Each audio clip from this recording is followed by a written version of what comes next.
Assalamualaikum warahmatullahi wabarakatuh.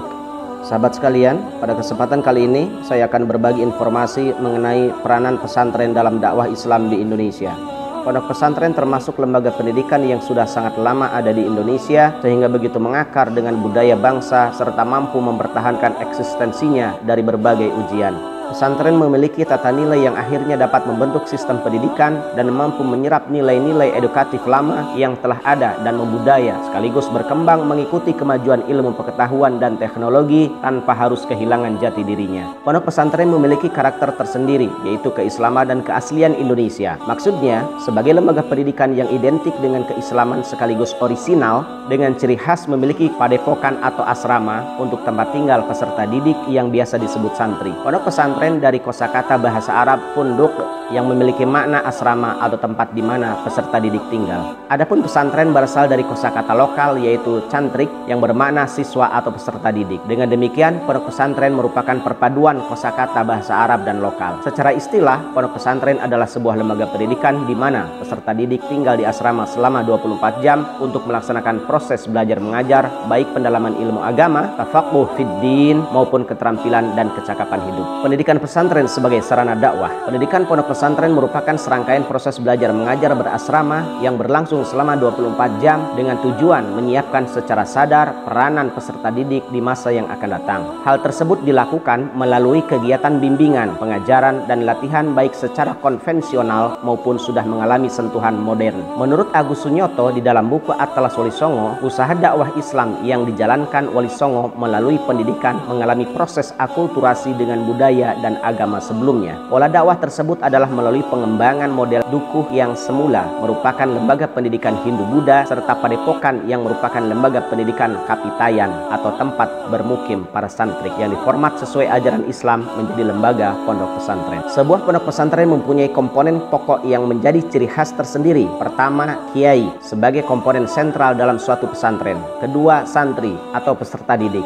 Ketiga, masjid atau musola atau sebagai sarana fisik sebagai tempat ibadah dan pusat kegiatan di dalam pondok pesantren. Keempat, pondok atau asrama, yaitu sarana fisik sebagai tempat tinggal para santri. Kelima, kitab kuning, materi pokok dalam kurikulum pendidikan pesantren. Keenam, metode pengajaran sorogan, bandungan, dan al-ijnul ijazah serta model pembelajaran utawi iki-iku, yakni pola belajar di mana santri bisa mengetahui makna, kedudukan, dan fungsi masing-masing kalimat. Kiai mempunyai berbagai fungsi, di antaranya sebagai figur pimpinan pondok pesantren, sehingga kewibawaan, kepribadian, penguasaan ilmu agama, serta pengalaman kiai memberikan warna pada budaya dan lingkungan masyarakatnya. Kiai sebagai guru mengaji mempunyai banyak murid. Melalui murid atau santri itulah tersebar harisma kiai di bidang keagamaan sekaligus budi luhur yang dituturkannya. Kiai juga memberikan ilham kepada masyarakat sekitarnya dalam memecahkan persoalan.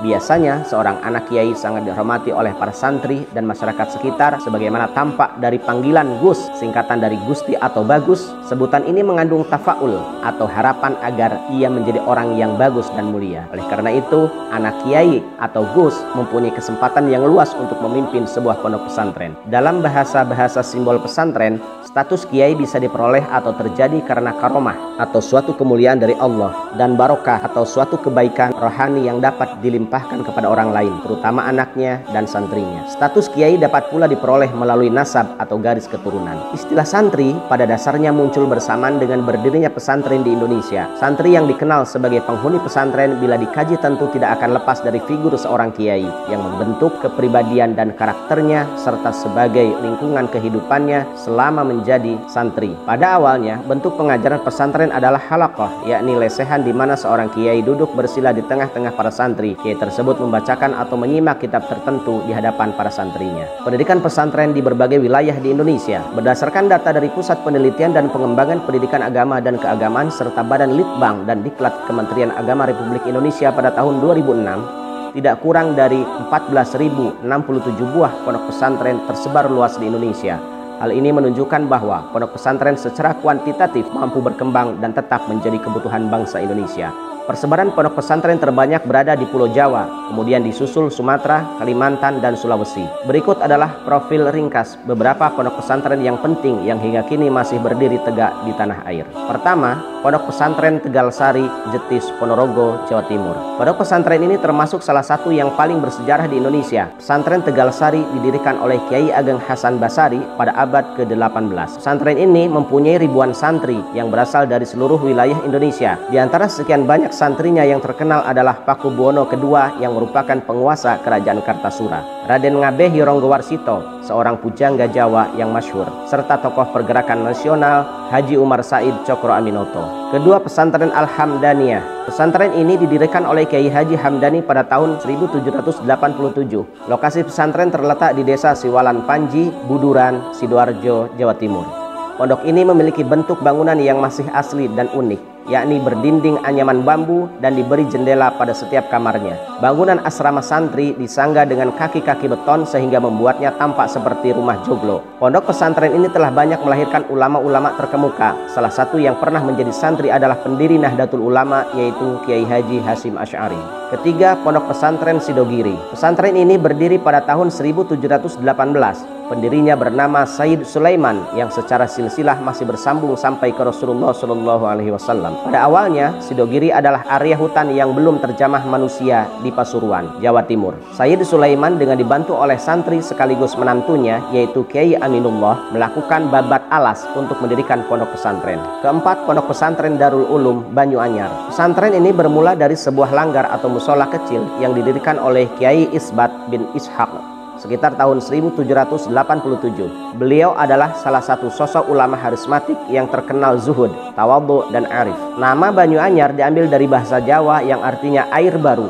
Hal ini didasarkan pada penemuan sumber mata air atau sumur yang cukup besar oleh Kiai Isbat. Sumber mata air tersebut tidak pernah surut sedikit pun. Bahkan hingga kini mata air tersebut masih dapat difungsikan sebagai air minum bagi santri dan keluarga besar Pondok Pesantren Banyuanyar. Di pondok pesantren inilah Kiai Isbat mengasuh para santrinya dengan penuh istiqomah dan kesabaran. Padahal sarana dan fasilitas yang ada ketika itu tentunya jauh dari kecukupan atau memadai. 5. Pondok Tremas. Pondok ini didirikan oleh Kiai Haji Abdul Manan pada tahun 1830 setelah menyelesaikan masa belajarnya di Pondok Tegal Sari, Ponorogo. Awalnya pondok ini berada di daerah Semanten, yakni sekitar 2 km arah utara kota Pacitan. Pada waktu itu pondok masih dalam taraf permulaan sehingga santrinya juga belum sebanyak periode sesudahnya. Oleh karena itu, kitab-kitab yang dipelajari waktu itu juga masih dalam tingkatan dasar. 6. Pondok Pesantren Al-Huda. Pesantren ini dirintis pada tahun 1801 oleh Kiai Haji Abdul Rahman di atas tanah seluas 3.650 meter persegi. Lokasinya berada di Desa Kutosari, Kelurahan Kebumen, Kecamatan Kebumen. Kiai Haji Abdul Rahman merupakan mursyid atau guru Thariqah Naqsyabandiyah. Semula Al-Huda adalah nama untuk musola yang berada di kompleks pondok. Tatkala meletus agresi militer Belanda pertama, Kiai dan para santri serta para pejuang muslim Kebumen berjuang melawan tentara Belanda. Begitu pula agitasi PKI pada tahun 1960-an kembali membangkitkan suasana perjuangan di kalangan santri dan kiai. Saat itu Pondok Pesantren Al-Huda menjadi ajang pelatihan bagi anggota Banser atau Barisan Ansor Serbaguna. 7. Pondok Pesantren Buntet. Pesantren ini didirikan oleh Mbah atau Kiai Muqayyim. Beliau merupakan putra Kiai Abdul Hadi yang merupakan keturunan bangsawan dari Kesultanan Cirebon. Karena kepintaran dalam menulis buku tentang tauhid, fiqih, dan tasawuf, Kiai Muqayyim diangkat menjadi mufti oleh Keraton Kanoman Cirebon. Akan tetapi, karena ada perbedaan sikap antara dirinya dengan pihak keraton, yakni saat keraton mulai terlihat tunduk terhadap Belanda, akhirnya Kiai Muqayyim mengundurkan diri meninggalkan Keraton Kanoman. Beliau kemudian mendirikan pesantren Buntet yang terletak sekitar 12 km dari Keraton Kanoman, kota Cirebon pada tahun 1750. 8. Pondok Pesantren Subul Salam Sayur Maincat. Lokasi pesantren ini berada di Desa Sayur Maincat, Kecamatan Kota Nopan, Kabupaten Mandailing Natal, Sumatera Utara. Usia pesantren telah mencapai hampir 1 abad. Pesantren ini juga berjasa dalam mengusir penjajah Belanda dari bumi Sumatera. Pada masa kemerdekaan, pesantren ini dijadikan basis perlawanan rakyat, yakni dijadikan markas Tentara Keamanan Rakyat atau TKR. Beberapa saat setelah proklamasi kemerdekaan Republik Indonesia, pesantren kembali dijadikan sebagai markas TKR. Pada tahun 1949, pesantren ini kembali dibuka sebagai lembaga pendidikan atau sekolah oleh Haji Fahruddin Arjun Lubis. 9. Pondok Pesantren Darussalam Martapura. Pondok pesantren ini berlokasi di kawasan Pasayangan, Martapura, Banjar, Kalimantan Selatan. Pesantren ini didirikan pada tahun 1914 oleh Kiai Haji Jamaluddin.